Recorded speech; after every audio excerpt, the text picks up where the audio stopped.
Bad debt is not an appreciating asset, not something that's used to expand the growth of the organization. Bad debt is consumer debt.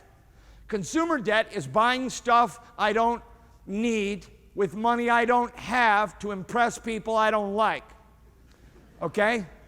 And I got 4 pairs of shoes, and I got stuff I don't need, and the worst is if you buy that on a credit card and you incur consumer debt. Do you have any idea how much you're paying? You spend $1,000 on stuff. Look at this chart here.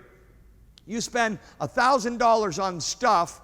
Here's what you pay for that $1,000 of consumer goods on a credit card at 18% over 5 years. Over 10 years, you pay $4,000, almost $5,000. Over 15 years, you pay $13,500.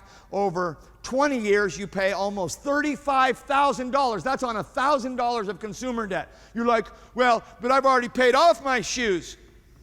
Yeah, but if you've been carrying the $1,000 of consumer debt for something else, you still are incurring that kind of, and that's $1,000. The average American has over $7,000 of consumer debt. And when you take out the people, we don't have any consumer debt. And when you take out the people that don't have any consumer debt, the average American that has consumer debt has over $15,000 of debt. That's your increase right there going over the falls. That's the money you're supposed to have to do business, to show multiplication, to produce return for your master.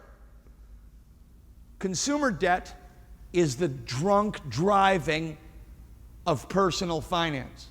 Get out of debt, get out of debt, get out of debt. Go crazy, carry your lunch, walk to work, sell what you have, get out of debt. Get out of debt, get out of debt. Go so crazy that your kids, when you're selling so much stuff, your kids are going to think they're next. All right? Get out of debt.